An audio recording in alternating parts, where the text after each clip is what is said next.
সুপ্রিয় দর্শক, আসসালামু আলাইকুম। সাবিহাস রেসিপিতে আপনাদের স্বাগত। আজকে আমি ডিম আলু দিয়ে খুবই মজার একটি নাস্তা তৈরি করে দেখাবো।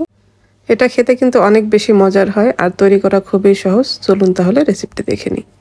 এখানে আমি 4টা আলু নিয়েছি সেদ্ধ করে, তারপর এরকম একটি গ্রেটার নিয়েছি। গ্রেটার দিয়ে এখন আলুগুলি আমি এরকম গ্রেট করে নিব। এই তো আমার সবগুলো আলু গ্রেট করা হয়ে গেছে। আমি তারপর এখানে ডিম নিয়েছি 3টা। ডিম 3টাও একইভাবে গ্রেটার দিয়ে গ্রেট করে নিব। ডিমগুলি আমার গ্রেট করে নেওয়া হয়ে গেছে। এখন আমি এখানে কিছু মশলা অ্যাড করব। এখানে আমি আদা রসুনের গুঁড়া দিয়েছি, 1 চা চামচ করে আদা গুঁড়া রসুন গুঁড়া দিয়েছি। এখানে চাইলে আপনারা আদা রসুন বাটাটাও দিতে পারেন। তারপরে আমি এখানে গরম মশলার গুঁড়া দিয়েছি 1 চা চামচ, পেঁয়াজের বেরেস্তা দিয়েছি 1 চা চামচ, কাঁচামরিচ কুচি দিয়েছি, পেঁয়াজ কুচি দিয়েছি, ধনিয়া পাতা কুচি দিয়েছি, পুদিনা পাতা কুচি দিয়েছি, স্বাদ অনুযায়ী লবণ দিয়েছি। এখন সব কিছু একটু মেখে নিব। কিছুটা মেখে নিয়েছি। তারপরে আমি এখানে টমেটো সস দিয়েছি 1 টেবিল চামচ, ঘি দিয়েছি এখানে 1 টেবিল চামচের মতো। ঘিটা দিলে কিন্তু এটা স্বাদটা খুবই ভালো আসবে।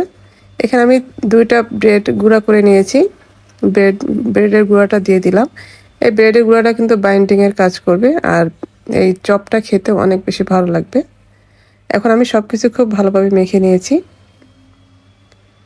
যখন দেখবে সুন্দর একটা বাইন্ডিং চলে আসছে, কাবাবের শেপ দেওয়া যায়, তখন আমরা এই যে হাতে একটু তেল লাগিয়ে তারপরে আমি কিন্তু এই কাবাবগুলি বানিয়ে নিয়েছি। কাবাবও বলা যায়, চপও বলা যায়, যেটাই বলি না কেন। এটা কিন্তু সামনে যে রোজা আসতেছে আমাদের, ইফতারেও কিন্তু এই রেসিপিটা আমরা তৈরি করতে পারি। এটা খেতে খুবই ভালো লাগে, একদম মাংসের স্বাদকেও কিন্তু হার মানাবে। এই তো আমার সবগুলি বানানো হয়ে গেছে। আমি এখন একটি বাটি নিয়েছি, বাটির মধ্যে এখানে 3 টেবিল চামচ ময়দা নিয়েছি, সামান্য লবণ আর একটু পানি দিয়ে একটি গোলা তৈরি করে নিব। গোলাটা একদম পাতলা হবে না, আবার খুব বেশি ঘন হবে না, যেন গোলার মধ্যে এটা আমরা ডিপ করতে পারি, এরকম হবে গোলাটা। আমরা এখন একটা একটা করে কাবাব বা চপ দিয়ে গোলার মধ্যে ডিপ করে তারপর এখানে ব্রেড গ্রাম নিয়েছি, ব্রেড গ্রামে ভালোভাবে কোট করে নিব। খুব সুন্দরভাবে একটু চেপে চেপে কোট করে নিব, যেন কোনো অংশ খালি না থাকে। এই তো এইভাবে আমি সবগুলি কাবাবে কিন্তু ব্রেড গ্রামে কোট করে নিয়েছি। এই পর্যায়ে কিন্তু আমরা এটা ফ্রোজেন করে 1 মাসের মতো সংরক্ষণ করতে পারবো। আমি এখন ভাজতে চলে আসলাম, কিছু ভেজে নেব। এই জন্য চুলায় তেল গরম করে নিয়েছি। তেলটা ভালোভাবে গরম করে নিতে হবে। তারপর আমি একটা করে কাবাবগুলি দিয়ে দিয়েছি। এখন আমরা এটা উল্টে পাল্টে সুন্দর একটি কালার আসা পর্যন্ত ভেজে নেব। এটা ভাজতে খুব একটা সময় লাগবে না, যেহেতু আমাদের এখানে আলু ডিম 2টি আগের থেকেই সেদ্ধ করা আছে।